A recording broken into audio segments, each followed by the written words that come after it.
สวัสดีครับกลับมาพบกันอีกครั้งในช่องนากาจิมะนะครับและเช่นเดิมคุณอยู่ในเกม Tale of Grimm นั่นเองครับ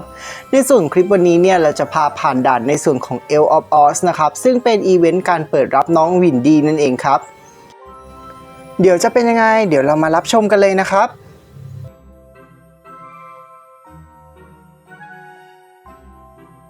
สำหรับคนที่มาใหม่นะครับเวลาที่เราเซตทีมเนี่ยเรามีธาตุเหมือนกันนะเช่นเป็นธาตุหลักไฟน้ำลมเนี่ยอันนี้เนี่ยก็คือถ้ามีตั้งแต่2ตัวขึ้นไปเนี่ยเราจะได้บัฟเล็กๆน้อยๆมานะครับแต่ว่าถ้าเป็นแสงสว่างและความมืดอันนี้จะได้บัฟเยอะเป็นพิเศษนะครับ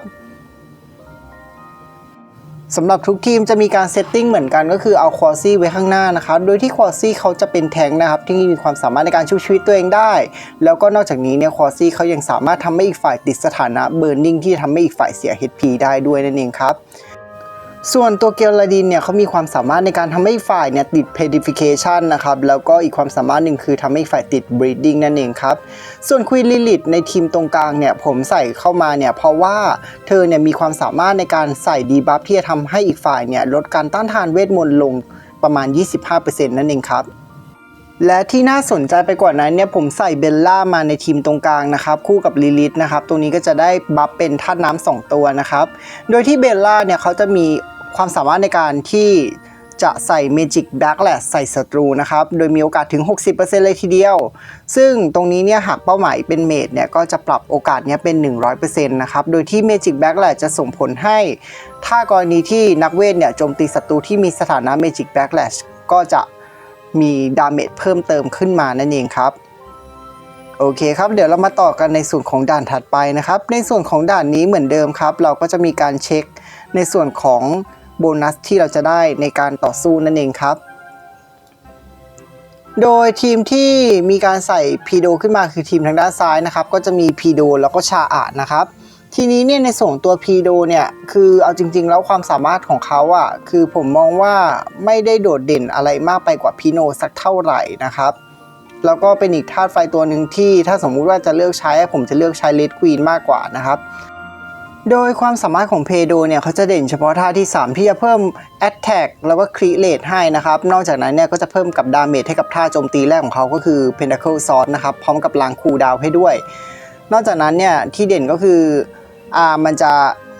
การสถานะที่เป็นกลุ่มคอนโทรลนะครับแต่ว่าอย่างไรก็ดีเนี่ยแม้ว่าเขาจะเด่นแต่ว่ามันไม่ได้เด่นมากขนาดนั้นนะครับมันก็เลยกลายเป็นว่าไม่ค่อยมีคนใช้เขาเท่าไหร่นะครับส่วนตรงกลางเนี่ยเรามีการใช้ในส่วนของตัวไททันมาเป็นการ์เดียนนะครับในส่วนการที่เอาไททันมาเป็นการ์เดียนเนี่ยข้อดีก็คือถ้าอีกฝ่ายหนึ่งเนี่ยเป็นวอริเออร์เนี่ยเขาก็จะมีความสามารถเพิ่มขึ้นมานะครับนั่นก็คือปรับโอกาสในการติดทอนนะครับที่จะส่งผลให้อีกฝ่ายเนี่ยต้องใช้ท่าโจมตีแบบปกติเท่านั้นที่ไม่ใช่สกิลนั่นเองครับซึ่งถ้าเป็นวอริเออร์เนี่ยก็จะโดนไปถึง 100% เลยทีเดียวนะครับถือว่ามีผลค่อนข้างมากนะครับต่อมาก็คือในส่วนของน้อง Fairy Mary นะครับในส่วนน้อง Fairy Mary เนี่ยถูกใส่ไปใน2ทีมเลยนะครับเราไม่ได้เน้นในเรื่องของการทำให้ฝ่ายติด Electric Shock นะครับเพราะว่า Electric Shock เนี่ยไม่ได้มีผลอะไรกับน้องวินดี้นะครับไม่เสริมความแกร่งให้อย่างใดแต่ว่าในส่วนตัว Fairy Mary มีความสามารถที่น่าสนใจก็คือท่าที่3ของเขามีโอกาส 60% ที่จะล้างบัฟที่เป้าหมายมีนั่นเองครับมันก็เลยเป็นอะไรที่น่าสนใจที่จะใส่เธอเข้ามาในทีม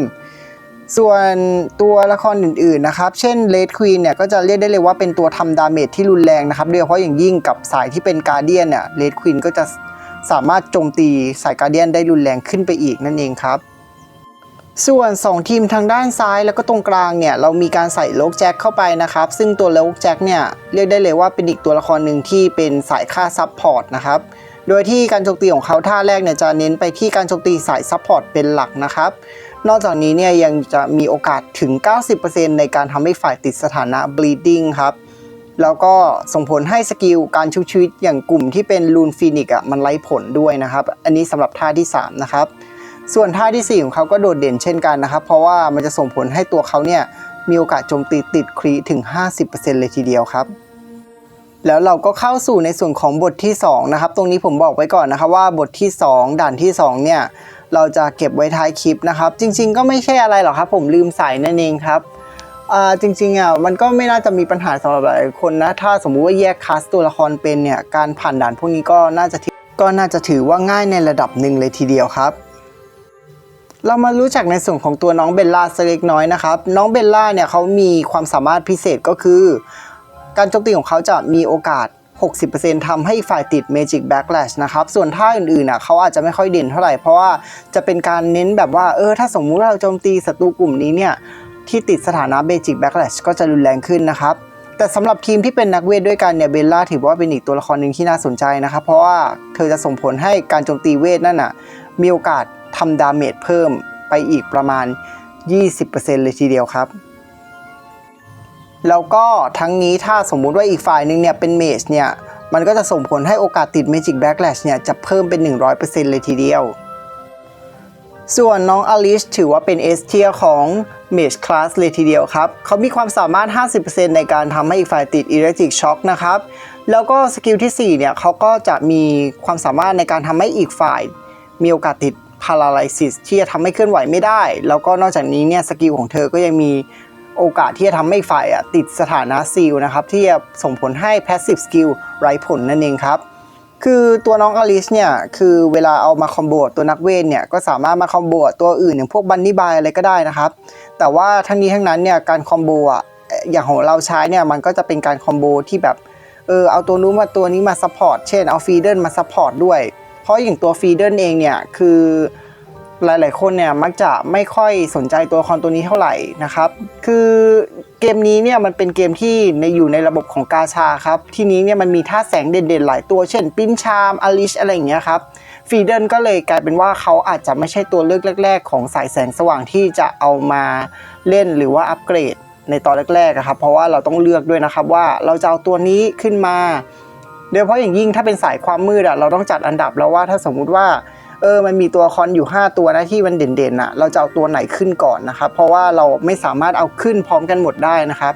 การที่เอาขึ้นพร้อมกันหมดเนี่ยมันก็จะส่งผลให้เรามีทรัพยากรไม่พอแล้วสุดท้ายมันก็จะเล่นได้ช้านั่นเองครับ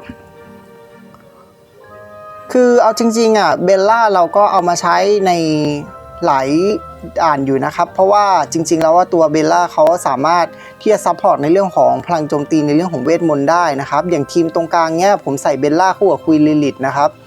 ควีนลิลิธเนี่ยนอกจากการแช่แข็งศัตรูเนี่ยเขามีความสามารถในการลดการต้านทานเวทมนต์ของอีกฝ่ายลงด้วยนะครับแต่ว่ามันก็เป็นเปอร์เซ็นต์นะเนาะเช่นมีโอกาส 60% ในการลดความต้านทานเวทมนต์ลงอะไรเงี้ยแต่ว่าก็ถือว่าอยู่ในระดับที่สูงอยู่ดีนะพอมันมาแมทช์กับเบลล่าเนี่ยคือถามว่าทำดาเมจได้โอเคไหมมันก็พอโอเคอยู่นะถือว่าใช้ได้ครับแต่ว่าถ้าเทียบกับความเร็วของทั้งหมด3ทีมตรงนี้เนี่ยถือว่าไม่เยอะนะครับแต่ว่าแน่นอนว่าสามารถสู้ไปได้เรื่อยๆนั่นเองครับส่วนเอลล่าผมนำเธอมาใช้ในทีมกลางเนี่ยในฐานะที่เป็นตัวซัพพอร์ตแล้วก็เป็นตัวแทงค์ไปเลยนะครับเพราะว่าเธอสามารถสร้างโล่ได้นะครับแล้วอีกอย่างความป้องกันของเธอก็ถือว่าอยู่ในระดับที่เรียกว่าสูงนะครับถ้าเทียบกับซัพพอร์ตหลายๆตัวเนาะเธอก็เลยสามารถที่จะอยู่แนวหน้าได้บ้างนะครับแต่ว่าแน่นอนว่าถ้าอีกฝ่ายหนึ่งเนี่ยเอาแสงสว่างไว้ด้านหน้าผมก็ไม่แนะนำนะครับว่าให้เอาเธอมาเจอกับแสงสว่างโดยตรงนะครับเพราะว่าสุดท้ายแล้วเธออาจจะตายเร็วผิดปกตินะครับแต่ถ้าเพื่อนๆจะเอาเอลล่าเข้ามาโดยหวังดีบัฟเนี่ยอันนี้ใช้ได้เลยนะครับแล้วก็ส่วนตัวของน้องแฟรี่แมรี่เนี่ยก็ถูกใส่เข้ามาใน2ทีมนะครับเช่นเดิมครับเป็นตัวดีบัฟครับแล้วก็ที่สำคัญเลยในการปรับแพทใหม่เนี่ยก็มีการปรับแพทให้กับลาเวนเมานั่นเองครับโดยที่ตัวลาเวนเมาเองเนี่ยถือว่ามีความสามารถเพิ่มเติมขึ้นมานะครับความสามารถที่ยังเหมือนเดิมก็คือในเรื่องของ Healing Decreaseที่จะลดอัตราการฮีลถึง 50% แล้วก็ลดพลังป้องกันกายภาพแล้วก็เวทลง 20% เป็นเวลาทั้งสิ้น2เทิร์นนอกจากนี้เนี่ยยังใส่สถานะวินชิลให้กับ2ตัวทีละครที่มี HP ต่ำด้วยครับส่วนวินเบลดเนี่ยเป็นความสามารถที่เพิ่มเข้ามานะครับโดยตรงนี้เนี่ยถ้าสมมุติว่าสปีดเนี่ยของเราเนี่ยมากกว่าศัตรูก็จะทำการเพิ่มคริเรทให้ 25%แต่ว่าถ้าเผอิญว่าสปีดของเราเนี่ยดันน้อยกว่าศัตรูเนี่ยอันนี้จะเปลี่ยนเป็นการเพิ่มการทำดาเมจให้กับเราอีก 25% นั่นเองครับโดยวินเบลดเนี่ยจะส่งผลให้กับตัวที่มีพลังโจมตีสูงสุดนะครับส่วนทีมที่มีน้องโอฟิเลียอยู่นะครับจริงๆน้องเขาเป็นอยู่ในระดับอีพิกครับก็เรียกได้เลยว่าเติบโตได้ถึงแค่9ดาวเท่านั้นนะครับความสามารถหลักๆเขาคือลดอัตราการฮีลแล้วก็ทำให้เกิดพาราไลซิสนั่นเองครับถือว่าเป็นอีกตัวละครหนึ่งธาตุแสงที่น่าสนใจเลยทีเดียวครับ ทีมต่อมานะครับก็จะมีการใส่ในส่วนของน้องดอตตี้เข้าไปนะครับโดยดอตตี้เนี่ยเราใส่เข้ามาเนี่ยโดยหวังผลในเรื่องของ Attack 30% นะครับเพราะว่าด้วยความที่วินดี้เขาเป็นสายเวทมนต์อยู่แล้วเนี่ยเขาจะไม่ได้รับบัฟเพิ่มในส่วนของการเพิ่มอีก 20% คริเรทให้กับวอริเออร์นั่นเองครับเพราะฉะนั้นเนี่ยก็โดยหลักๆแล้วเนี่ยดอตตี้ก็จะมีหน้าที่ในส่วนตรงนั้นแล้วก็ถือว่าเป็นการลองใช้ดอตตี้ไปใน2ทีมด้วยครับแต่ตัวที่เด่นจริงๆเนี่ยเป็นตัวละครระดับอีพิกที่ถูกใส่มาทุกทีมเลยนั่นก็คือ Emerald Mage นั่นเองครับโดยที่น้อง Emerald Mage ของเราเนี่ยเขามีความสามารถโดดเด่นในการทำให้อีกฝ่ายติดสถานะ Breeding พร้อมกับสถานะ Pedification ที่จะส่งผลทำให้อีกฝ่ายกลายเป็นหินครับโดยจากการสังเกตนะครับ Pedification ของน้อง Emerald Mage เนี่ยถือว่ามีประสิทธิภาพค่อนข้างมากเลยทีเดียวนะครับเรียกได้เลยว่ามากกว่าเกลาดินอีกนะครับเพราะว่าเกลาดินเนี่ยพอโดนปรับไปเสร็จโดนเนิร์ฟเสร็จปั๊บก็กากลงอย่างเห็นได้ชัดเลยนะฮะส่วนลูกแจ็คเนี่ยถูกใส่เข้ามาเพื่อที่จะมาฆ่าตัวละครสายซัพพอร์ตโดยเฉพาะนะครับส่วนทีมขวาเนี่ยผมมีการใส่ในส่วนของเพโดแล้วก็พิโนคู่กันไปนะครับเพื่อจะเอาบัฟธาตุไฟนั่นเองทีนี้เนี่ยถ้าถามว่า2ตัวละครนี้เนี่ยมันจะมีอะไรเด่นมากขึ้นไหมจริงๆสำหรับผมมองว่าพิโนยังจะดูเด่นสักกว่านะครับเพราะว่าในส่วนของตัวพิโนเองเขาสามารถขโมยพลังโจมตีของศัตรูมาได้ 25% นะครับแล้วก็กรณีที่ถ้าสมมุติว่าเขารับดาเมจมาเกิน 30% ของ HP ตัวเองเนี่ยก็จะทำการลดดาเมจนั้นลง 20% นะครับก่อนที่จะเข้ามาถึงตัวนอกจากนี้เนี่ยก็ยังมีความสามารถในการทำให้อีกฝ่ายเนี่ยติดสถานะ Burning ถึง 90% และอีกประมาณ 25% เนี่ยมีความสามารถในการทำให้อีกฝ่ายติดสถานะ Chaos หรือว่าสับสนที่จะทำให้อีกฝ่ายเนี่ยโจมตีพวกเดียวกันเองนั่นเองครับส่วนเพโดเนี่ยความสามารถของเขาค่อนข้างไปในทางโซโล่ซะมากกว่านะครับแต่ว่าถ้าถามว่าโอเคไหมก็โอเคแหละแต่ว่าเช่นเดิมครับด้วยความที่ธาตุไฟเนี่ยมันก็มีหลายตัวเนาะมันก็จะมีตัวเด่นๆอย่างเช่นชาหรือว่าเลดควีนอะไรอย่างเงี้ยครับมันก็เลยกลายเป็นว่าเพโดกับพิโนก็เลยไม่ค่อยถูกใช้ในการต่อสู้มากนักนั่นเองครับนานๆจะเห็นมีคนใช้2ตัวละครนี้ทีนึงนั่นเองครับแม้ว่าแรงของเพโดเนี่ยดูเหมือนว่าทาง Official เขาจะปรับให้อยู่ในระดับสูงอยู่นะก็คือแรง A นั่นเองครับแต่ว่าของผมให้เขาต่ำกว่านั้นนะครับส่วนของทีมนี้เนี่ยเราใส่น้องเมดโซเฟียมาไว้ด้านหลังนะครับก็หลักๆเราก็คือเพื่อทำการชูชีวิตเพื่อนๆนั่นเองนะครับแล้วก็เป็นตำแหน่งที่เรียกได้เลยว่ามันก็ไม่อยู่หน้าจนเกินไปที่จะมาคอยรับดาเมจนะครับเพราะน้องก็ค่อนข้างเปราะบางเลยทีเดียวนะครับนอกจากนี้เนี่ยหลายๆคนจะยังไม่ค่อยรู้เท่าไหร่นะครับเพราะว่าในส่วนของตัวโซเฟียเนี่ยเขาจะเพิ่มในส่วนของอัตราคริติคอลให้กับตัวละครที่มีพลังโจมตีสูงสุดอีก 15% ด้วยนั่นเองครับแล้วก็กรณีที่โดนฟีทัลดาเมจเนี่ยความสามารถในการใส่เดสเซอร์ของน้องเนี่ยก็จะทำให้เกิดการฮีลอัตโนมัติอีก 10% นั่นเองครับเรียกได้เลยว่าเป็นอาหารกันตายครับสำหรับ3ทีมนี้นะครับทีมขวาเนี่ยมีการใส่ในส่วนของตัวบีนเศษเข้ามาด้วยนะครับซึ่งในส่วนของปู่เทนเนี่ยจริงๆแล้วว่าปู่เทนไม่ได้มีความสามารถอะไรที่โดดเด่นมากมายนั้นนะครับนอกจากความสามารถเฟเธอร์ที่จะเป็นการสตันศัตรูนะครับแต่ว่าก็อย่างไรก็ดีนะครับเขาก็ถือว่าพอจะรับดาเมจได้มากนะครับแต่ว่าถ้าถามว่าน่าปั้นไหมคือปู่เทนนี่ไม่น่าปั้นเลยนะครับถ้าเทียบกับระดับลีจีนเหมือนกันอย่างควอซี่อะไรเงี้ยหรือว่าดาร์กไนท์เงี้ยคือ2ตัวละครนี้จะน่าปั้นมากกว่านั่นเองครับส่วนฟีเดิลที่ผมใส่มาในทั้ง2ทีมเนี่ยหลักๆแล้วเนี่ยก็คล้ายๆกับทีมอื่นแหละครับเพื่อจะเอาความสามารถที่เขามีนะครับอย่างแรกก็คือเขามีความสามารถในการที่จะทำให้เกิด Armor Penetration ถึง 70% นะครับซึ่งความสามารถ Armor Penetration เนี้ยจะลดพลังป้องกันลงทั้งหมด 40% เลยสำหรับศัตรูที่ติดนะแล้วนอกจากนี้เนี่ยยังมีความสามารถในการติดสแต็กของ Punishment of Light ครับ 60% เลยทีเดียวนะครับซึ่งถ้าสมมุติว่าเป็นสายซัพพอร์ตเนี่ยโอกาสในการติดเนี่ยก็จะเพิ่มเป็น 100% นะครับโดยที่ในส่วน Punishment of Light เนี่ยการที่ตัวละคร1ตัวไปโจมตีแล้วเกิด Critical ขึ้นมาเนี่ย Punishment of Light ก็จะเหมือนกับระเบิดที่แตกตามมาครับก็จะทำดาเมจเพิ่มเติมให้กับศัตรูที่ติด Punishment of Light ตัวนั้นนั่นเองครับแล้วก็เดี๋ยวเรามาดูทีมต่อไปกันเลยนะครับทีมนี้เนี่ยก็เรียกได้เลยว่าก็ยังเซตสแตนดาร์ดเหมือนเดิมนะครับมีการใช้ในส่วนของตัวเอลล่าไว้ข้างหน้าแล้วก็ฟีเดิลไว้ตรงนั้นนะครับ สำหรับแถวหน้าที่จะโดนเอฟเฟกต์ของชาอาเนี่ยก็เรียกได้เลยว่ามีฟีเดิลกับเอลล่านะครับแต่คิดว่าไม่น่าจะมีผลกระทบอะไรมากเท่าไหร่นะครับส่วนตัว Little Prince เนี่ยผมใส่มาแล้วก็ให้เขาอยู่โซนหน้านะครับเพื่อให้โดนชาอาตีแล้วก็โดนตัวอื่นตีนะครับหลักๆแล้วเนี่ย Little Prince เนี่ยท่าแรกของเขา Awaken เนี่ยจะเป็นการชาร์จเก็บสแต็กนะครับเพราะฉะนั้นเนี่ยยิ่งเขาโดนโจมตีมากท่า Wind Dance ของเขาก็จะมีประสิทธิภาพมากขึ้นนั่นเองครับมันก็ดูเป็นแปลกๆนะครับสำหรับสาย Warrior ที่ทำตัวเหมือน Guardian นั่นเองครับอย่างไรก็ดีนะครับค่าของ Little Prince เนี่ยจริงๆแล้วเขาก็จะเป็นฟิลนี้ครับก็ส่วนใหญ่แล้วคือพอชาร์จพลังเสร็จแกก็จะยืนอยู่เฉยๆนะครับถ้าสมมุติว่าเพื่อนๆจะเล่น Little Prince จริงๆอาจจะต้องใส่รูนที่เป็นเกี่ยวกับการออกไปโจมตีซ้ำหรือว่าเป็นการคอมโบให้กับตัว Little Prince นะครับมันก็จะช่วยให้เขาอาจจะดูโดดเด่นขึ้นมาอีกหน่อยนึงนะครับแล้วก็ที่สำคัญเลยค่าสปีดก็ไม่จำเป็นแล้วเขาเพราะฉะนั้นเนี่ยการที่จะใส่รูนอย่าง Slowlet มาเพิ่ม HP เนี่ยก็ถือว่าใช้ได้นะครับส่วนทีมเจ้าแมวส้มที่อยู่ตรงกลางอันนี้ก็ตามที่คาดนะฮะก็คือเป็นทีมที่ดูไม่ค่อยแข็งแกร่งเท่าไหร่นะครับแต่ว่าอย่างไรก็ดีเนี่ยเวนดี้ผมก็อาจจะใส่เขาอยู่ตรงกลางไม่ก็โซนหลังไปเลยนะครับเพราะว่า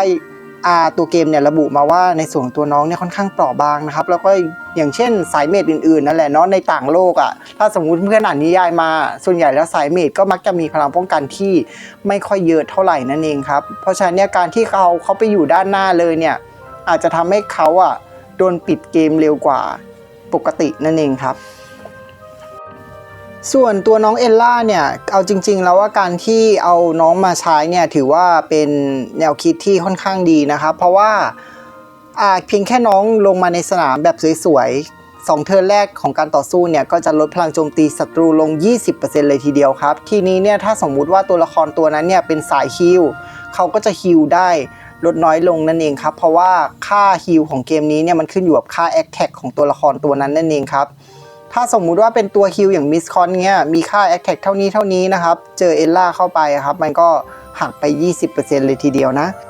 โดยทีมต่อไปนี้นะครับเราก็มีการเซตในส่วนคูย่าใส่ลงไปทีเดียว2ทีมเลยทีเดียวนะครับตัวคูย่าเองเนี่ยเขามีความสามารถพิเศษในฐานะการ์เดียนก็คือหลังจากจบการต่อสู้เนี่ยเขาสามารถถ่ายโอนดาเมจเนี่ย2ตัวละครเลยทีเดียวนะครับมาแล้วก็หารครึ่งจากนั้นเนี่ยค่อยโอนเข้าตัวเองนะครับนอกจากนี้ก็ยังจะเพิ่มในส่วนของค่าความต้านทานต่างๆให้กับตัวเองด้วยนะครับและที่สำคัญเขาสามารถฮิลตัวเองได้แล้วก็เคาน์เตอร์การโจมตีได้นั่นเองครับทีนี้เนี่ยที่หลายๆคนมักจะไม่ค่อยนิยมใช้คูย่าเนี่ยมันน่าจะมีเหตุผลมาจากในส่วนของที่เพื่อนๆหลายๆคนแล้วก็หลายๆทีมเนี่ยมักจะใช้ในส่วนตัวเลดควีนในการต่อสู้นั่นเองครับอย่างที่รู้กันนะครับว่าธาตุลมเนี่ยแพ้ธาตุไฟนะครับแล้วการที่เลดควีนมาเจอกับคูย่าเนี่ยความสามารถของเลดควีนเขาก็คือสามารถโจมตีการ์เดียนได้รุนแรงขึ้นครับยิ่งมาแพ้ทางธาตุอีกมันส่งผลให้ตัวคูย่าเขาไม่ค่อยป๊อปปูล่าเท่าไหร่ในส่วนของตัวธาตุลมที่จะปั้นนั่นเองครับประกอบกับก่อนหน้านี้นะครับก็มีการที่เรียกได้เลยว่าเป็นเซตตัวละครนะเนาะแนะนำก็คือเกลาดีนถูกแนะนำมาเป็นเซตตัวละครเริ่มต้นมันก็เลยส่งผลให้กลายเป็นว่าคนส่วนใหญ่ก็เลยมองว่าเกลาดีนเนี่ยใช้ได้นะเพราะว่าความสามารถในการทำให้อีกฝ่ายกลายเป็นหิน Petrification ของเขานั่นเองครับแล้วก็ที่สำคัญก่อนที่จะโดนเนิร์ฟเนี่ยเขาก็ถือว่าเป็นตัวที่ทำดาเมจได้โหดเลยตัวหนึ่งนะฮะแต่ตอนนี้ก็คือเราว่าเขาก็กากลงค่อนข้างเยอะนะฮะส่วนตัวละครที่น่าสนใจแล้วก็เป็นสายทำดาเมจอีกตัวหนึ่งก็คือหงอคงนั่นเองครับก็ในส่วนตัวหงอคงเนี่ยเรียกได้เลยว่าเขาโจมตีแถวหน้าแล้วก็แถวกลางนะครับเป็นวงกว้างเลยทีเดียวส่งผลให้ฝ่ายติดเคิร์สนะครับแล้วนอกจากนี้ตัวเขาเองก็ยังโจมตีตัวละครที่ติดคำสาปเนี่ยหรือว่าเคิร์สเนี่ยแรงขึ้นด้วยซึ่งถ้ากรณีที่อีกฝ่ายเนี่ย HP ต่ำกว่า 40% เมื่อไหร่เนี่ยจะมีการเพิ่มการทำดาเมจอีก 30% เลยทีเดียวครับแล้วก็หากกรณีที่อีกฝ่ายเนี่ยถูกกำจัดเนี่ยก็จะมีการออกไปทำการโจมตีซ้ำด้วยดาเมจครึ่งหนึ่งนั่นเองครับถือว่าเป็นอีกตัวละครหนึ่งที่เป็นตัวทำดาเมจแล้วก็ตัวพยายามปิดเกมที่ค่อนข้างดีเลยทีเดียวนะครับแต่ก็นั่นแหละครับพอมาเจอกับตัวละครที่มันอยู่ใกล้ๆกันแล้วก็แรงเดียวกันในอีกตัวหนึ่ง ก็คือ Dark Queen นั่นเองนะครับก็เลยกลายเป็นว่าเขาก็อาจจะไม่ใช่ตัวแรกๆของสายความมืดที่จะถูกนำมาใช้นั่นเองครับแต่ว่าอย่างไรก็ดีผมมองว่าเขาคอมโบได้ดีกับ Dark Knight นะครับเพราะว่าตัว Dark Knight ก็จะคอยปล่อยคำสาปไปเรื่อยๆเอลล่าก็คอยปล่อยคำสาปไปเรื่อยๆส่วนตัวหงอคงก็จะได้รับอานิสงส์จากในส่วนของตรงนี้ไปเรื่อยๆเหมือนกันนะครับทีมทางด้านซ้ายเรียกได้เลยว่าค่อนข้างง่ายนะครับส่วนทีมทางด้านขวาเนี่ยมีการเอาลาเวนเมาเข้ามาซัพพอร์ตในเรื่องของการลดอัตราการฮีลของอีกฝ่ายนะครับก็เรียกได้เลยว่าอันนี้ถือว่าเป็นการต่อสู้ที่ค่อนข้างตึงมืออยู่นะครับเพราะว่าอีกฝ่ายหนึ่งเนี่ยมีตัวฮีลทั้งหมดก็3ตัวนะครับถ้าไม่นับตัวที่อยู่ตรงกลางนะครับเพราะตัวที่อยู่ตรงกลางเนี่ยมันเป็นแค่ระดับแรนะครับจริงๆแล้วความสามารถของเธอก็ไม่ค่อยสูงเท่าไหร่นะครับแต่ว่านั่นก็พอที่จะทำให้ทีมนี้ถือว่าเป็นงานหยาบสำหรับหลายๆคนแล้วนะครับเพราะว่าในส่วนตัวคูย่าเองเนี่ยคือในด่านนี้เขาไม่ได้มีเลดควีนให้ครับเพราะฉะนั้นเนี่ย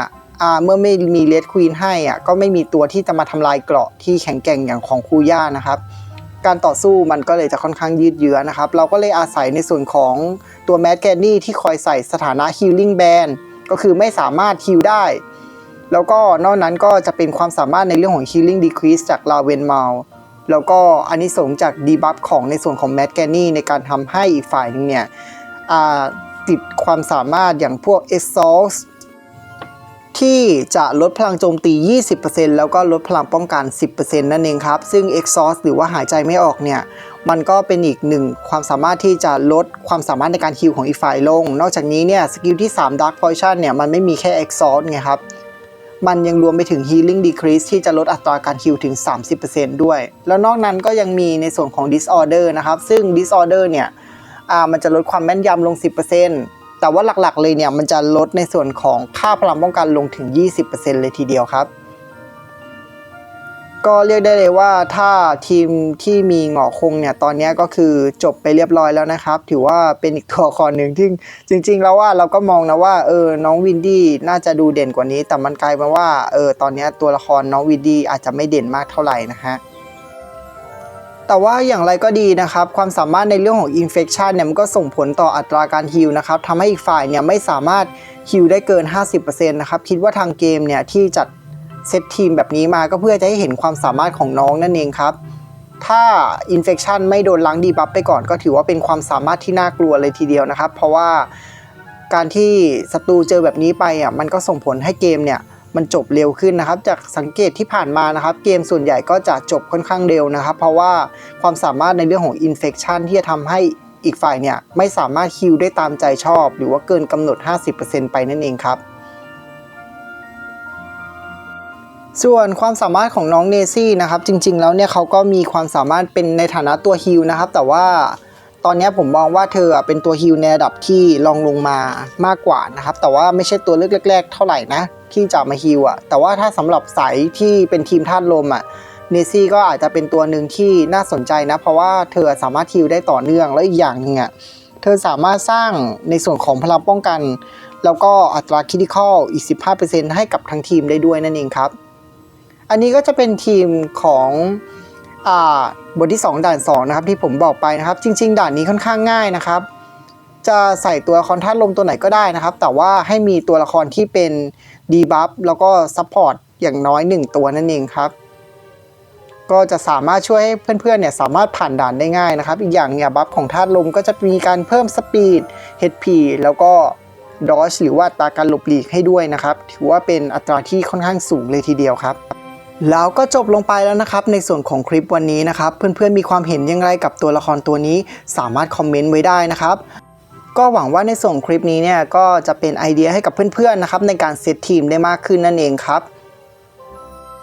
และที่สำคัญก่อนจะจากกันไปอย่าลืมกดไลค์กด Subscribe เป็นกำลังใจให้เรานะครับและสำหรับเพื่อนๆที่ต้องการสนับสนุนช่องของเรามี2ช่องทางก็คือ PayPal แล้วก็ธนาคารกสิกรนั่นเองครับสำหรับวันนี้เนี่ยช่องนากาจิมะขอตัวลาไปก่อนเจอกันใหม่คลิปหน้าสวัสดีครับ